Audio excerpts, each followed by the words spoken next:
Thank you, everybody, for attending the 2018 Horace Albright Lecture.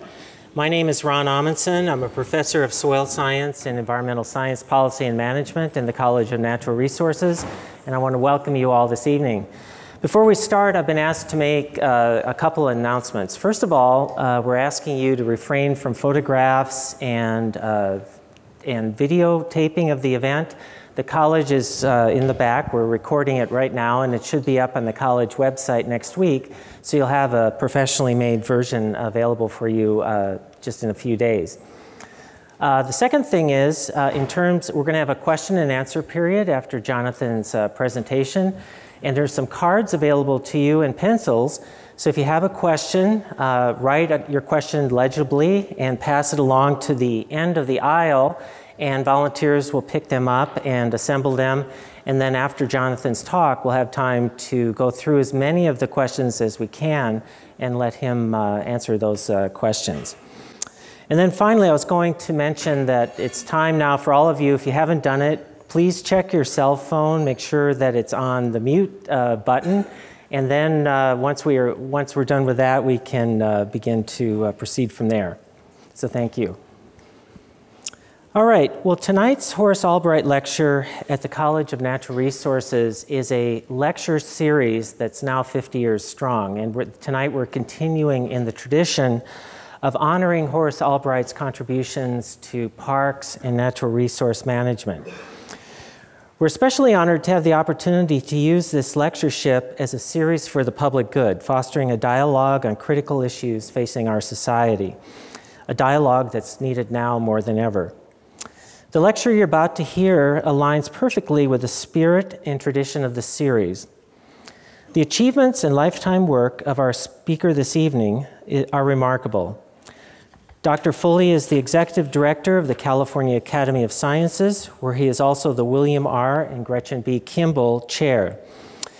In this role, Foley leads the greenest museum on the planet and one of the most future-focused scientific institutions in the world.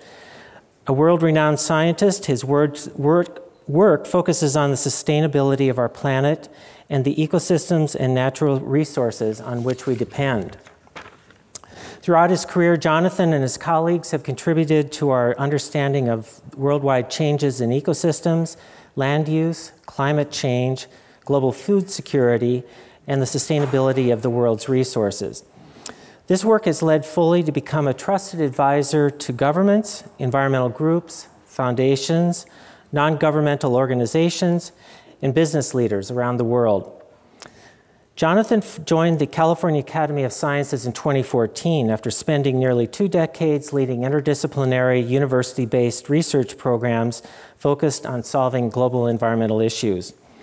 Before coming to California, he was the director of the Institute of the Environment at the University of Minnesota, where he was also a professor and the McKnight Presidential Chair of the Global Environment and Sustainability. He's also a former professor at the University of Wisconsin, where he founded the Climate, People, and Environmental Program and the Center for Sustainability and the Global Environment. It's our honor this evening to have Jonathan as our Spring 2018 Albright Lecturer. So please join me in welcoming Jonathan Foley. Thank you. Well, thank you very much for having me here tonight, and thanks to Cal Berkeley and to the Albright Endowment for this really wonderful opportunity to speak to all of you tonight. And what a great venue. I love the lights here. It's very French cafe sort of feel, which is very, very cool. You know, we're going to talk tonight about sustainability and issues around the environment and international development. And so you may be thinking we're going to hear a lot about science and policy and technology and markets and all these kinds of things. Actually, I'm going to be talking more about history and culture than probably anything else. And I want to start off by recognizing we live in a very unique moment in Earth's history, and especially the history of our species. Whether we like to admit it or not, we've been on Earth a very, very long time. Something like a human being. Early hominids, our ancestors, and then us as modern humans. We've been walking this planet for something like 6 million years. And throughout all of that time, only one fact was undeniably true. We were small. Earth was big. We could spread out, we could increase our population, we could use more resources, pollute where we wanted, and just move on. And the Earth could accommodate it. We could just keep on growing and spreading out, and the Earth didn't even notice. Until about 50 years ago. In the last 2 generations, out of 300,000 generations of something like us, in the last 2, everything flipped around. Suddenly, we got very, very big, and the Earth got very small indeed. So how did that happen? How did that all of human history flip in just 2 generations? Well, it happened for 2 very basic reasons, of course. One is there are a lot more of us suddenly on planet Earth. Population is a major contributor to environmental issues, of course, just the sheer number of us. And gosh, there are a lot of us now. We're at about 7.4 billion today, but throughout much of Earth's history, we were just maybe 100 million or less individuals. We only broke the first billion in the 18th century, 2 billion around World War II, the 7 billion around 2011. So we just lived through the largest explosion of human population growth in human history happen in the lifetime of most of us in this room. So that's an extraordinary change all by itself. But that is hardly the beginning. What really changed even more than our numbers is the power we have as a species. And one of the biggest things we've done is just massively increase the use of resources to the planetary scale. This image here shows the Earth at night from outer space, just showing the lights of our cities and just as an indicator of our energy use, as just one proxy for this. And what's remarkable about this picture is, you don't need a map to really, or any labels or any boundaries to point out, here's India, there's Taiwan, there's Japan, there's South Korea, there's not North Korea right there. Well, that's Kim's house, that light on over there, I think. But anyway, so the thing is, we're using a lot more resources just as we're also increasing our numbers dramatically.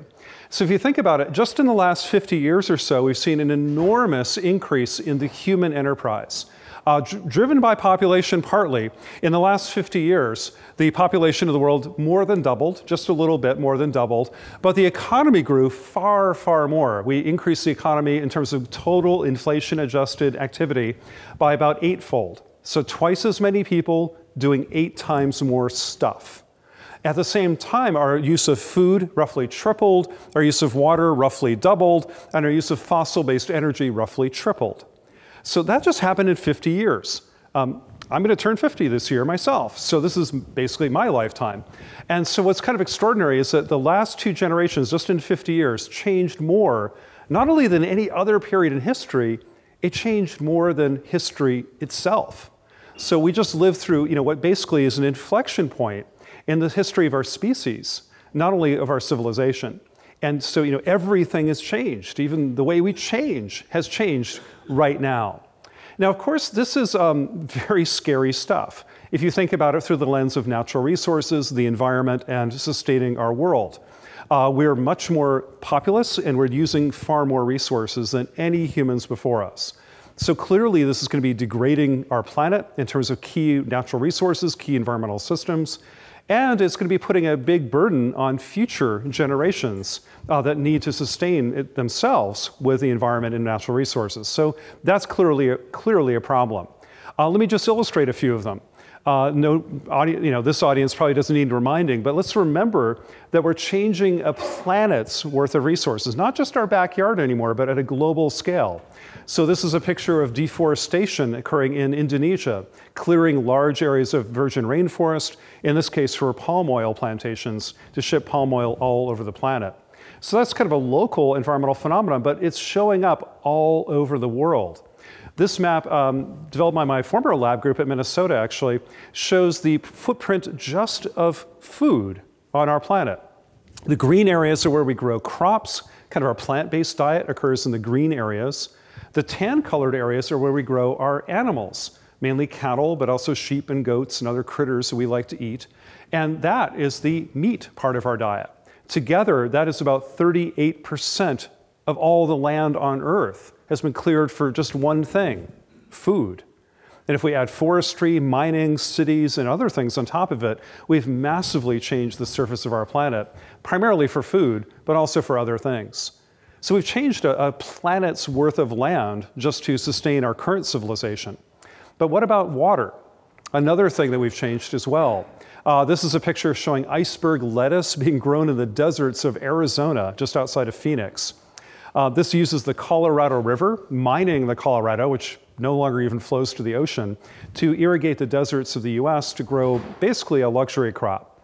We're not alone in this, too. It shows up in California, of course, the Southwest, but even in other countries, including the former Soviet Union, showing here the Aral Sea in Central Asia, where the water supplies of the Aral Sea were dammed up by the Soviets to irrigate their deserts, in this case in Kazakhstan, to grow cotton. And we could see the subsequent changes in what the Aral Sea looks like today. So we did that. We've changed water throughout the planet, whether it's the Colorado River, the Central Valley of California, Lake Chad, the Aral Sea, and so on, and so on, and so on. So we've dramatically changed the surface of our planet in terms of land and water right before our eyes. But we've also changed things that are harder to see, including the atmosphere.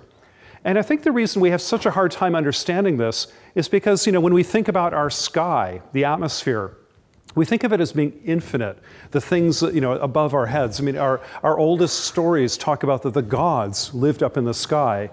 So it kind of hurts our brains to think about us changing the sky. But we have, because the sky is not infinite. This little layer of the atmosphere you can see as an astronaut looking at the side, the lower atmosphere called the troposphere, where all of our water, all of our air, and all of our weather come from, that layer is only 10 kilometers thick, or about 6.5 miles. You can drive 6.5 miles east of here and you'll end up in San Francisco. If you drive straight up 6.5 miles, you're in outer space. Now, it may feel like going from San Francisco to Berkeley is like going to outer space, but it's not. But it's very, very interesting is we live in a very thin layer of atmosphere, about the size of the average commute in America, but it's just straight up. It's not infinite. In fact, we're changing it, and we've actually increased one of the gases in the atmosphere, just one of the many, CO2. We've increased it by about 50% by accident as a result of our energy use and deforestation and agriculture. And we're going to change it a lot more if we don't change our ways. So we are definitely changing the planet. Land, water, even the sky itself are all feeling the effects of the human footprint. So this tells me anyway, and I think all of us, that we're really pushing not just our local environment, but the planet to major limits of land, water, climate, oceans, fisheries, and so on, in multiple ways and multiple times all right now. So this is a very, very concerning kind of issue. And almost all of it, and I'll come back to this later, almost all of our global environmental issues come down to three big things. If you remember only one thing from this talk, is the environment is mostly being changed around the world from three things: how we use and produce food, how we use and produce water, and how we use and produce energy.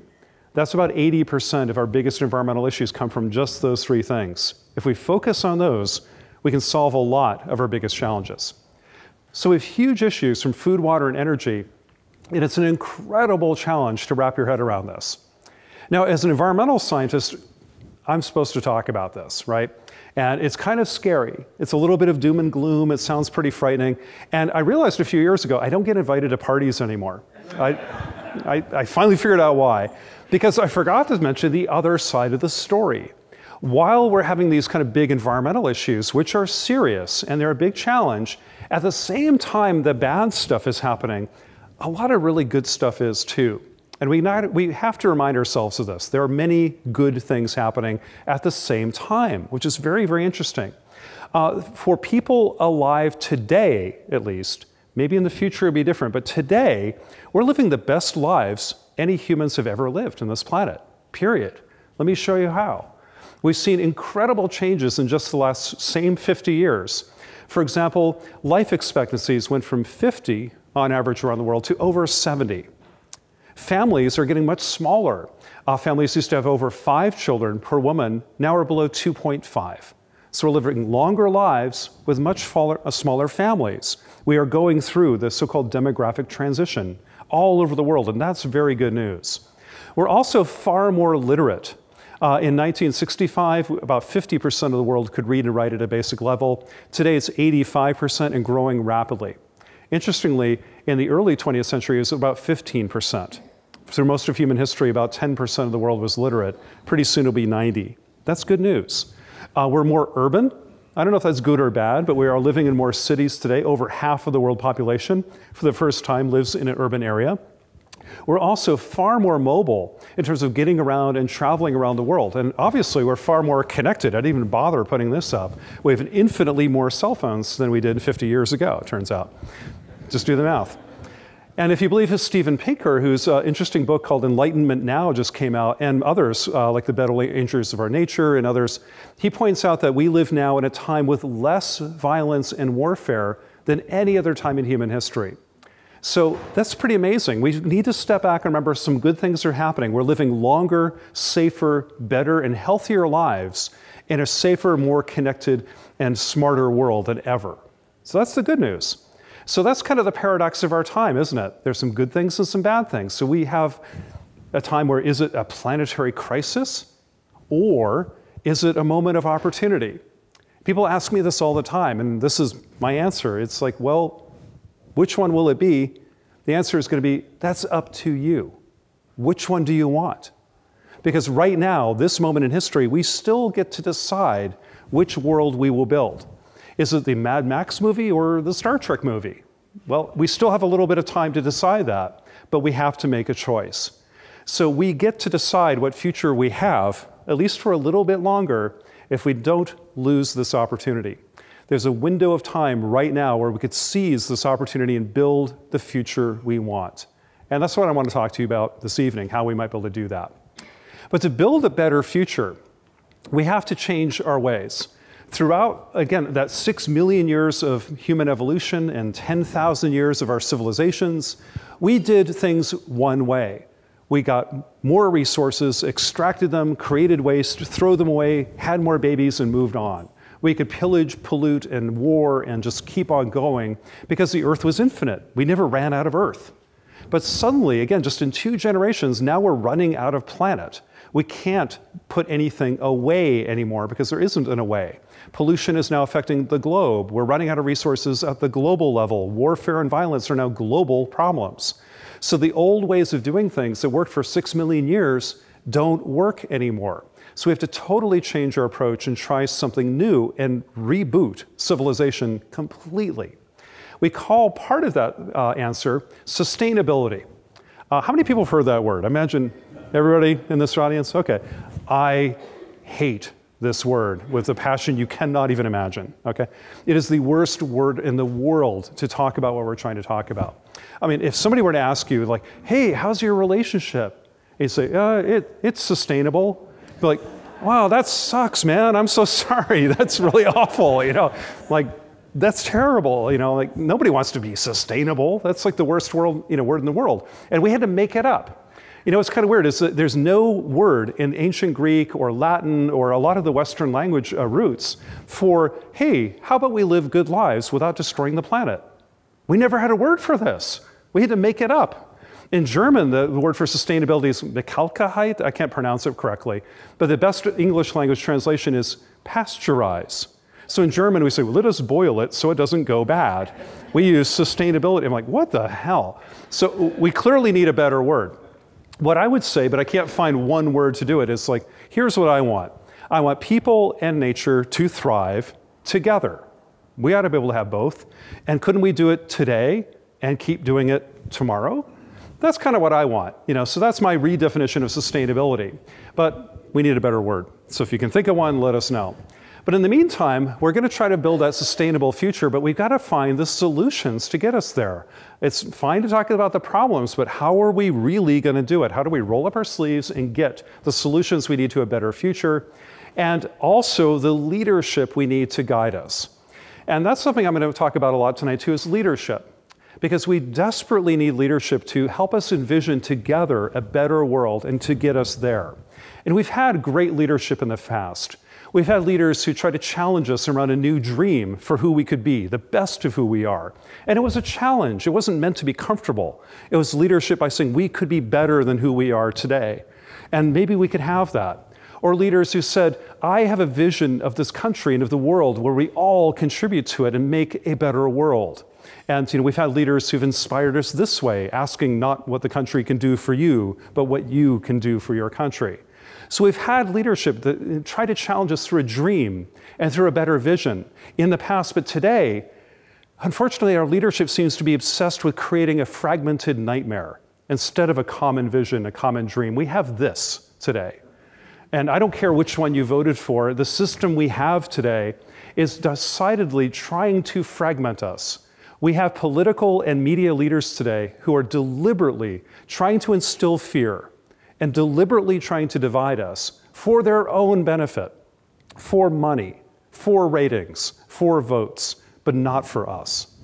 That's what's happening today, and we have to call that out because it's very, very dangerous. Just look at the numbers. We see today that trust in media, the conversation we have in America about ourselves, is at an all-time low. Only 11% of Americans trust the media. Ed Murrow and Walter Cronkite are spinning in their graves today. Our our government, who are supposed to help us and supposed to work for all of us, right now only 19% have confidence in the White House. I'm surprised it's that high, actually, but so be it. 8%, even lower, have confidence in our House of Representatives, in the Senate, in the Congress. That's incredible when you think about it. And this is my favorite statistic of ever.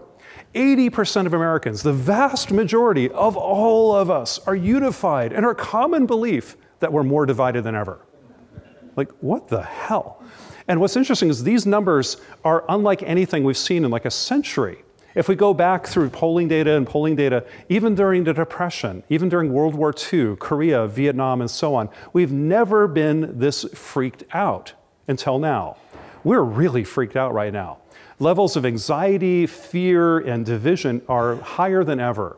We see half of Americans are reporting significant stress in their lives in the last couple of years. A third of us are reporting physical and mental health issues because of this. And over half of Americans, for the first time in our history, are saying they're fearful of the future. We've never been fearful of the future in this country before, not ever, but we are today. That is what the problem is. More than anything else, I would argue, facing us and building a better world is fear and anxiety and division. And this is really dangerous because I don't care. As a scientist, I used to believe that science is holding us back. If we had just a little more science, we'd build a better world. One more paper about climate change will suddenly make the big difference. Or one more technological solution, a little bit better solar panel, or another bill in the California legislature, or another policy instrument, or whatever. I thought that's what was limiting us, but it's not. It's culture. It's the narrative. If we're feeling helpless and hopeless and paralyzed, it doesn't matter what science, technology, markets, and policies do because we will not act on them, and we can't even have a civilized conversation about it. So this is the problem.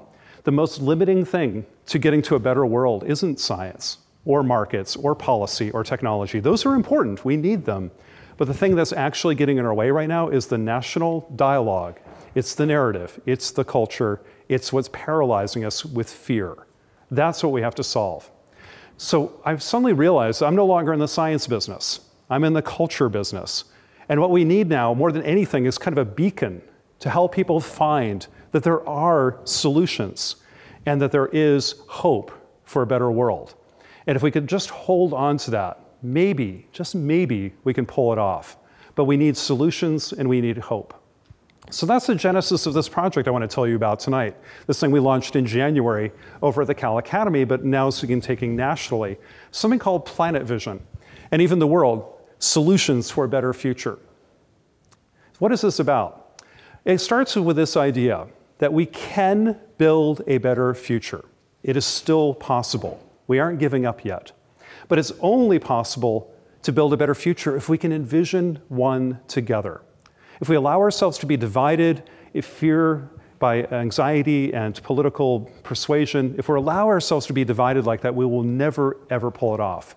But if we can come together around a common vision of a better world for future generations, for our children, maybe we can pull it off. And I'm convinced that we can. And I'm convinced that everybody wants this. I don't care who you voted for or how you identify yourselves. I'm convinced everyone I've ever met wants a better future for the next generation. You could vote for Bernie Sanders and live in Berkeley. You could vote for Donald Trump and live in Omaha. You both love your kids. You both want a better world. So let's find that unity together and try to pull it off and see if we can do it.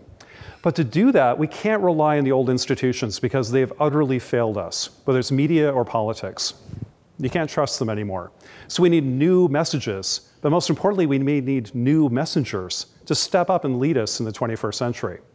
Now, the new messengers, very self-serving, but I'm going to tell you one of them might be something like cultural institutions, like museums. I just now happen to run one, but by accident, I learned, hey, these things are pretty powerful. You know why museums are so important in America today? I had no idea until I started to run one. It's because museums are huge, first of all. Did you know that 850 million people visit a museum in this country every year? That's more than all of the sports stadiums and all of the theme parks in the country combined. We're bigger than NASCAR. We're bigger than Disney, by far. Nothing even comes close. Until Facebook, museums were the single biggest cultural phenomena this country has ever unleashed. Unbelievable. So first of all, we're huge. Second of all, museums are trusted. Unlike any other American institution, right now, museums get about an 80 to 90% approval rating from Republicans and Democrats, and there's zero difference between the parties. Nothing else gets that anymore. Nothing gets that. And universities, sadly, used to be pretty high, but have fallen generally, especially among conservatives, and especially this one, as you know much more than I do. So we have a problem there, but other institutions, at least for the moment, are still trusted, but they're only museums and libraries. That's it. But we're trusted more than the Pope and the military, the post office, the police department, the fire department, and certainly more than Congress. So that's pretty good. The other thing that's kind of interesting is museums are the biggest educator of science in America, more than K-12 schools and more than colleges and universities. I didn't even believe that at first, but it turns out that 70% of what Americans learn about science in their lifetime happens in informal settings, mostly museums and planetariums and aquariums, but also parks. Also Science Friday on the radio, and Neil deGrasse Tyson, and National Geographic, and NOVA. America has incredibly rich informal science learning that people pick up all the time, it turns out. And museums are the largest among those, which is pretty cool. So if you're huge and you're trusted and you're the biggest teacher of science in America, maybe you've got an opportunity to do something. But we can't just use the new messengers without new messages. So one of the things we have to do is pivot the message completely. A lot of environmental messages so far have been based on fear. They'll show pictures of drowning polar bears, collapsing icebergs, hurricanes, and fires. And the reason we do that is because it activates the base of the environmental community. About 16% of the country like that message, 16%. The problem is it pisses off about 13% on the far right that listen to Rush Limbaugh. So here we have Greenpeace and Rush Limbaugh duking it out. And the other 71% of us in the middle are hiding under our beds, scared out of our minds. And it's not working for us. So fear is actually very counterproductive. Yes, it'll get donations. Yes, it'll get activists. But it's not winning the hearts and minds of most Americans at all. In fact, you're alienating most of them, making it harder for them to engage with your message. We got to change that. We also have to stop beating people over the head with the problems again. You don't need to explain climate change to people anymore. They got it. They heard it the first 1,000 times. What we got to tell people is, what are the solutions? What can we do about it? You don't hear nearly enough about that. For every message about how bad climate change is or what the problem is, you have about 100 of those before you hear about one solution. And usually the solution is just about solar panels or something. We have so much more we could talk about. So we need to move from fear to hope, from problems to solutions. And we also have to embrace collaboration, showing that all Americans, not just the left, not just people in Berkeley and Cambridge, Mass, and San Francisco and New York, really want to solve this problem. It's everybody. It's people in Georgetown, Texas, deeply Republican state, deeply Republican city, who've said, we're going to have the first renewably powered city in America. They did, before Berkeley did, before San Francisco. And it's a bunch of Republicans.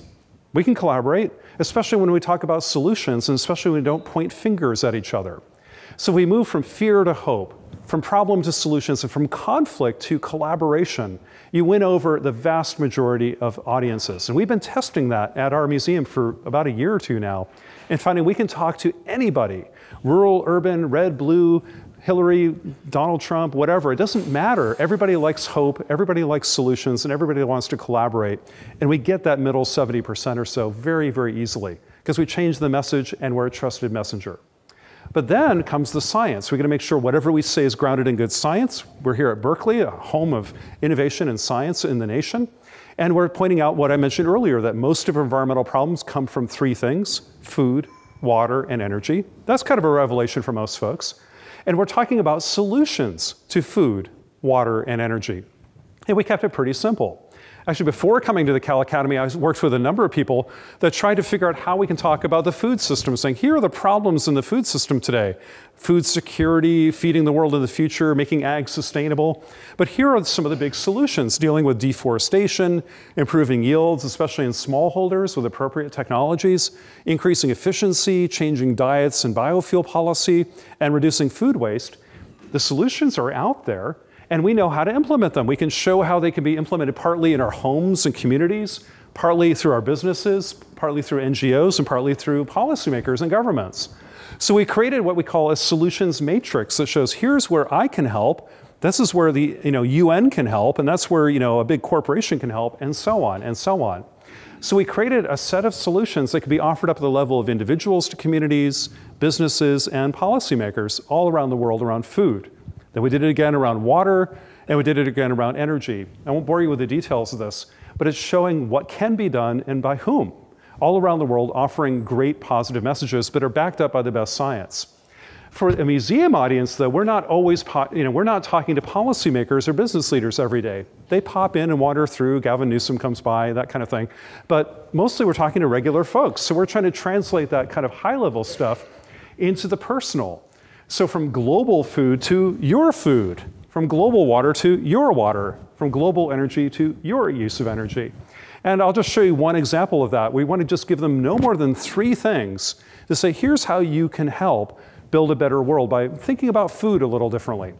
And so we say, hey, you know what the best thing you can do about food is? Reduce food waste. 40% of all the food grown in the world, whether it's organic or GMO or conventional, it doesn't matter if 40% of it's thrown away anyway. Maybe we can tackle that problem in our homes, in our schools, in our communities or businesses, and surely we can. We got to shift diets. No matter how you think about it, eating a lot of red meat, especially beef, isn't really going to be sustainable. We could cut back on that and try to use a little bit less and be more efficient with how we grow it. And of course, we can argue about this one, but let's try to support more sustainable forms of farms and fisheries, whether it's being organic and local or using Seafood Watch or whatever. So we're trying to have a science-based, here's what you can do for the environment for individuals and make it personal, but we have another layer for policymakers and for business leaders that are a little bit more granular. So that's been kind of fun. But let me show you a little video that kind of tells you what this whole approach that we're using to communicate sustainability issues to a very large kind of global audience eventually that just launched in January. But here's a version of what we do online. Let me just click this little video and hopefully the audio works.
So one of the things we're doing here is we did a very interesting little experiment as we built a small exhibit in our museum. And the Cal Academy, if you don't know us, over in San Francisco, we're the third largest natural history museum in North America, actually, after the Smithsonian and the American Museum. So we serve about 1.5 million people a year. Will actually be in that building. Most of them will walk by a new exhibit called Planet Vision, where you can kind of play with some hands-on things and have docents and public presenters show you, how to change your shower head and how to change that weird light bulb in your ceiling and that kind of thing. And so, we're going to reach about 1 million people a year through that exhibit, which is great. But we're also producing a second channel of digital. So we have a beautiful new website that's planetvision.com and @planetvision on social media. So please try to follow that and share that with your friends and compatriots. That'd be fantastic. And then a third channel is what I'm doing right now, is trying to reach audiences of people who care about this issue through lectures and books and writing and that kind of thing. So we're going to try this multimedia kind of approach of museum floors, multimedia on the web, and in-person lectures and books and writing, and then try to give this away. So that's not just one museum doing it, but we want 100 museums a year from now to be carrying this message to all of their communities. And some trusted messenger in your own hometown. So we're hoping this will get a national and indeed international exposure very, very soon. Now, this is very ambitious. And sometimes I like to walk the line between ambition and hubris here of like, hey, is this really going to make a difference? So let me tell you right now, I absolutely guarantee that the Cal Academy and Planet Vision are not going to save the world. Guaranteed we're not alone going to save the world. But you know what we're going to try? We're going to try really hard to inspire millions of people and remind them that they can perhaps save the world. Not us, them. So that's the whole point, is we want to empower people by the millions to say, wait a minute, the ability to change the future has been in your hands the whole time. Don't abdicate that power to others. Use it yourself to make the world a better place. And let's try to remind them and inspire them to do that. So let me just wrap up with a few thoughts, and then we'll have some Q&A here. But we're facing the most challenging time in human history. Some of the biggest problems, but also the biggest opportunities our species has ever seen, and it's moving fast. So here's my ask of all of you, especially the students and younger people in the room. Here's what I am asking you to do tonight. First of all, let's all stand up, not just as individuals, but as organizations, and try to lead a better world. As a science organization, the Cal Academy, we've been around since 1853. We're older than Berkeley even. But places like Berkeley, places like the Cal Academy, I'm going to say to you a very uncomfortable thing for some of your administrators and faculty.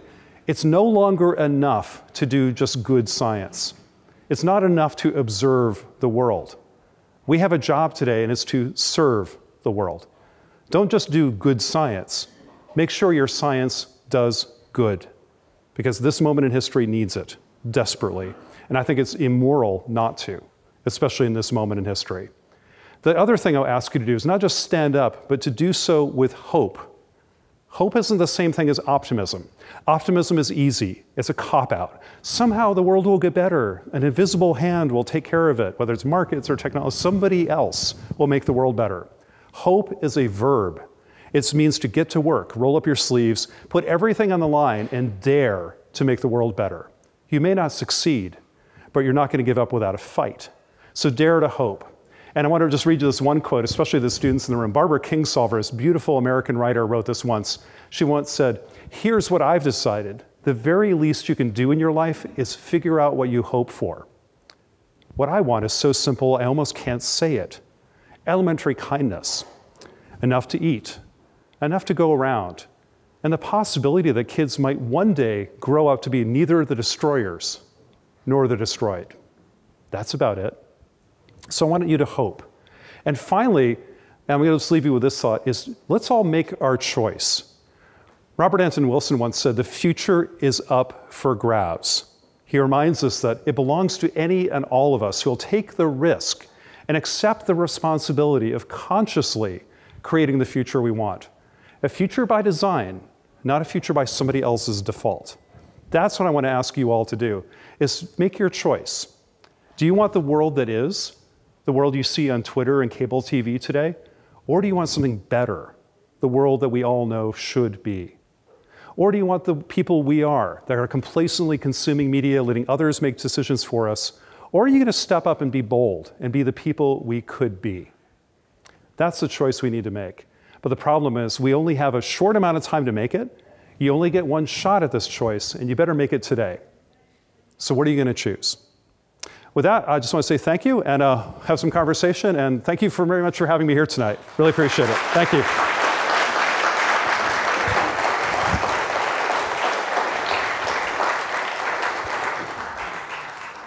Well, thank you very much, Jonathan, for a fantastic talk. I'm ready to come over and work for you at the Cal Academy. So, but okay. I'll hang on to my day job for a while until you offer me a position. But it was a very inspiring talk. Thank you. Well, thank you. I have a lot of questions. I'm just going to throw one in maybe if we have time, but I'm just going to go through some of those from the audience. And this gentleman just gave me one. If you could choose one thing tomorrow, what would it be?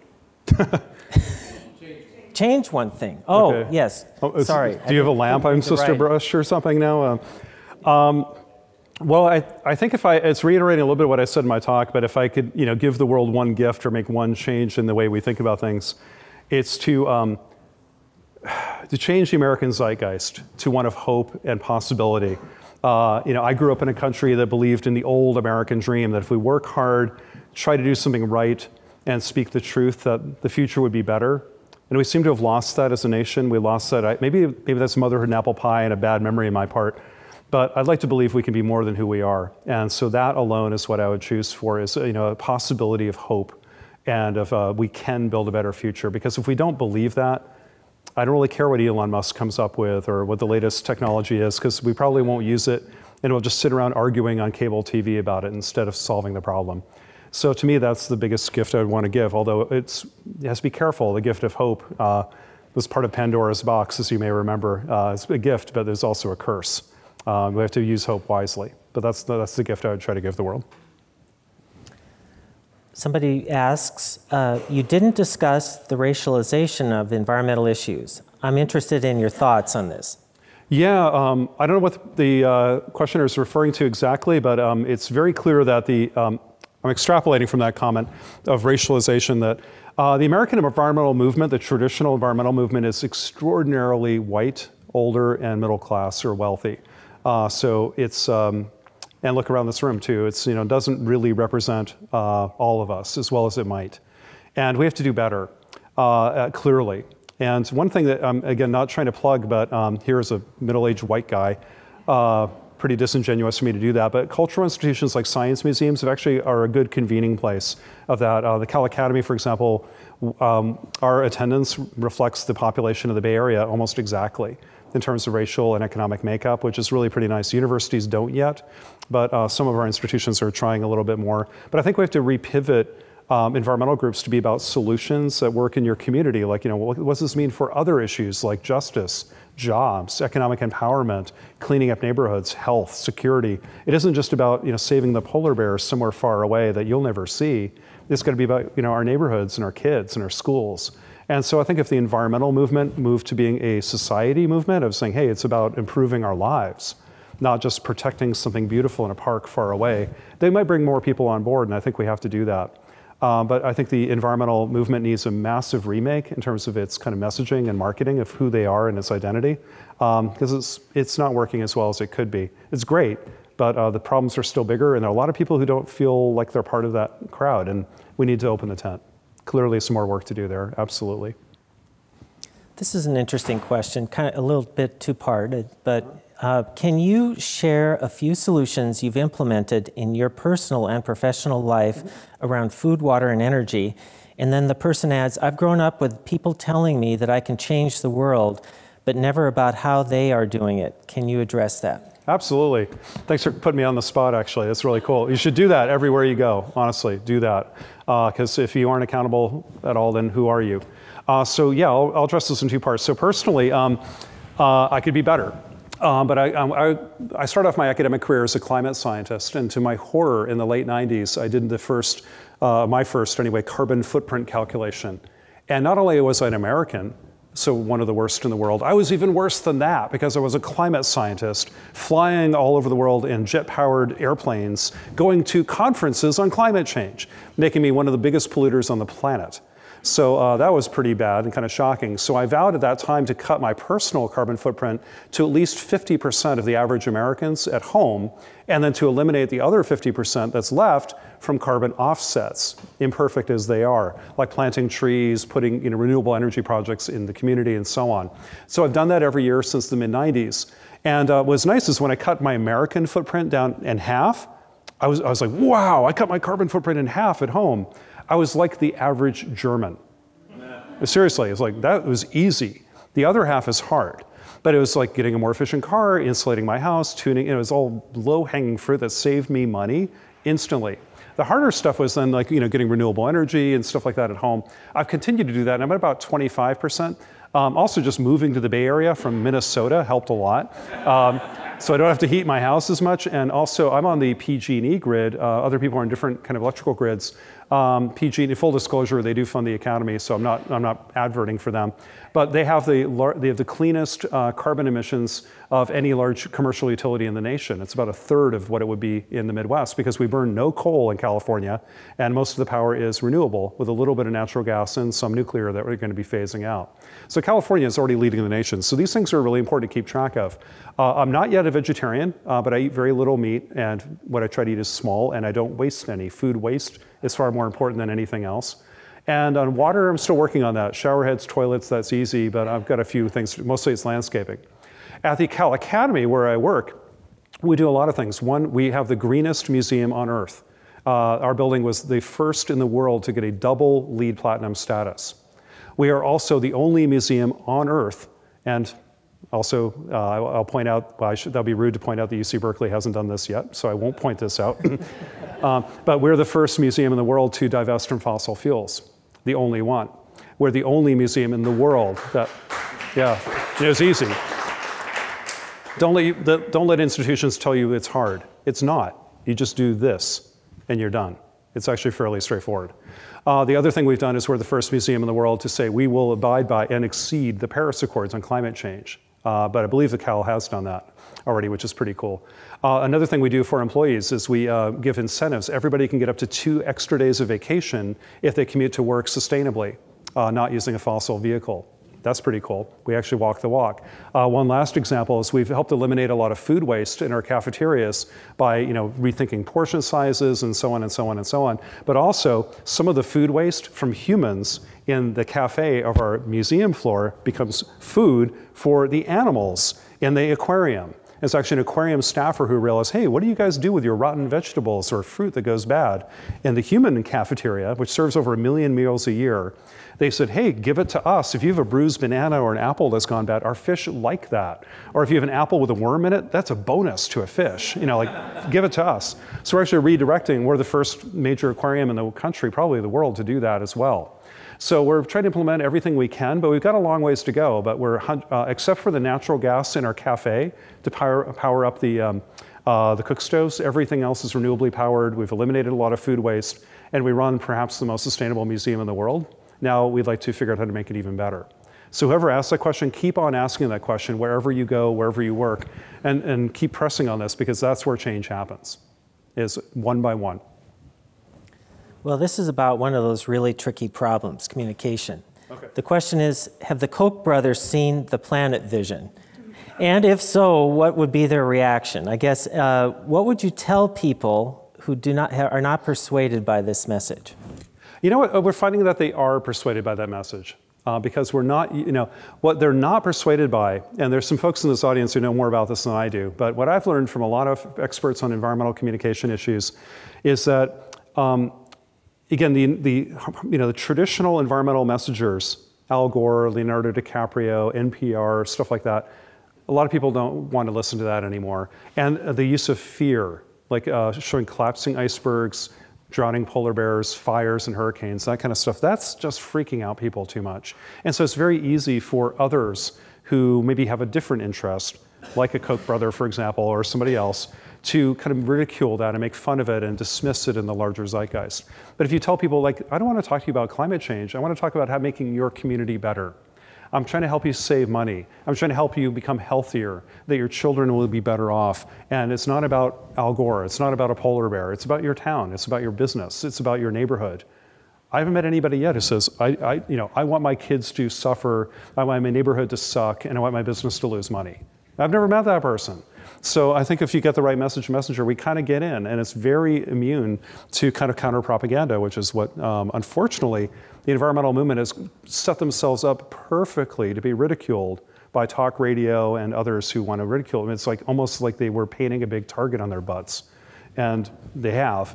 And this is what happens. So it's really, I think we need to kind of do jujitsu on this and try to figure, different kinds of messengers.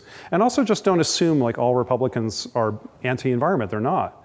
But we have a narrative that says that they are and that other people aren't. And we've got to break down that narrative because it's not helpful anymore.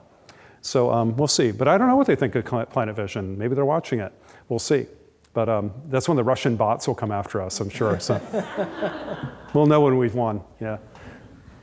Well, you threw down a little bit of a challenge to universities, and Berkeley, I guess, in particular, about it's time for us to... All of us. To all of us, yes. So you're a scientist that has undergone an enormous transition. Did you see this coming 20 years ago, and what was your thought process getting to the point now where you're engaged in communication and education and outreach in your career? Well, let me first say that places like Berkeley, where some of the, like we think of national parks being the best innovation in America, I would say it's tied with the land-grant universities.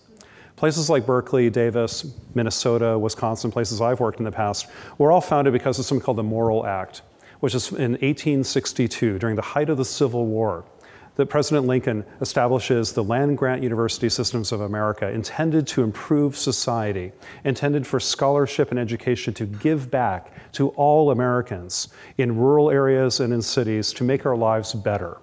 I love that. I think it's one of the best things and most noble things we've ever done, and Berkeley is a pillar among those institutions as perhaps the best of them all. So first I want to salute Berkeley and all of you and all of these institutions for doing such great work. But in the 21st century, we might have to rethink a little bit of what we do in the academic world. Is it just enough to do scholarship on the sidelines and describe how the world is going to hell? Or do we kind of get involved a little bit while retaining our scholarly integrity?